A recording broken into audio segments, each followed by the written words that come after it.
Friends, ఆకు తిగూర ఎలా చేసుకోవాలో చూపిస్తాను మీకు.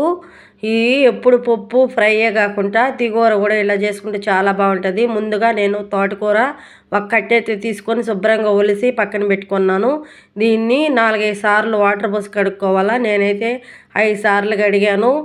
ఆకులో ఇసుక అనేది ఉంటుంది. 4-5 సార్లు కడిగితే నీట్గా క్లీన్ అయిపోతుంది. ఇది ఒక గిన్నెలో పెట్టుకోవాలా. కడిగిన ఆకుని ఒక గిన్నెలో పెట్టుకొని హాఫ్ గ్లాసు వాటర్ పోసుకొని ఈ స్టవ్ మీద మూత పెట్టుకొని స్టవ్ మీద పెట్టి ఉడికించుకోవాలండి. ఇది బాగా మెత్తగా ఉడకాల ఆకు అనేది.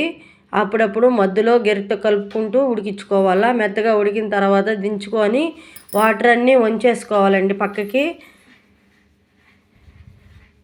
వాటర్ అన్నీ పక్కకు వంచేసుకొని ఇందులో సరిపోయినంత సాల్టు, ఎల్లుల్లి రెప్పలు ఒక 4 వేసి ముద్దకామతో మెత్తగా ఆకు మెదిగేటికి రుద్దుకోవాలా. ఇప్పుడు కాచిన పాలు ఒక చిన్న గ్లాసు నిండా పోస్తున్నాను. ఎందుకంటే ఆకుకూర ఎంత కూర అయినా సరే వండేటప్పుడు కొంచెం అయిపోతుంది. నాకు తక్కువే కాబట్టి చిన్న గ్లాసు నిండా పాలు పోసాను. మీకు ఎక్కువ ఉంటే పెద్ద గ్లాసు నిండా పోసుకోండి. ఎల్లుల్లి రెప్పలు కచ్చపచ్చ దంచుకొని పక్కన పెట్టుకున్నాం. బాండీలు పెట్టి 4 టేబుల్ స్పూన్ల ఆయిల్ పోసి పోపు దినుసులన్నీ ఇందులో వేసుకోవాలా. ఇవి కొంచెం ఫ్రై అయిన తర్వాత ఈ ఎండుమిర్చి అనేటివి ఒక 5-6 ఎండుమిర్చి తుంచేసుకొని ఇందులో పోసేసుకోవాలా.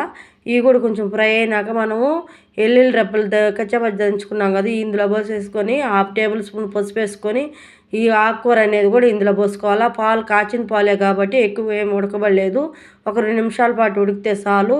ఈ చిన్న పిల్లలకు కూడా చాలా ఇష్టంగా తింటారు. ఎందుకంటే కారం ఉంది కాబట్టి, ఆకు హెల్దీ కాబట్టి, పాలు కూడా హెల్దీయే కదా, పిల్లలకు కూడా చాలా మంచిది.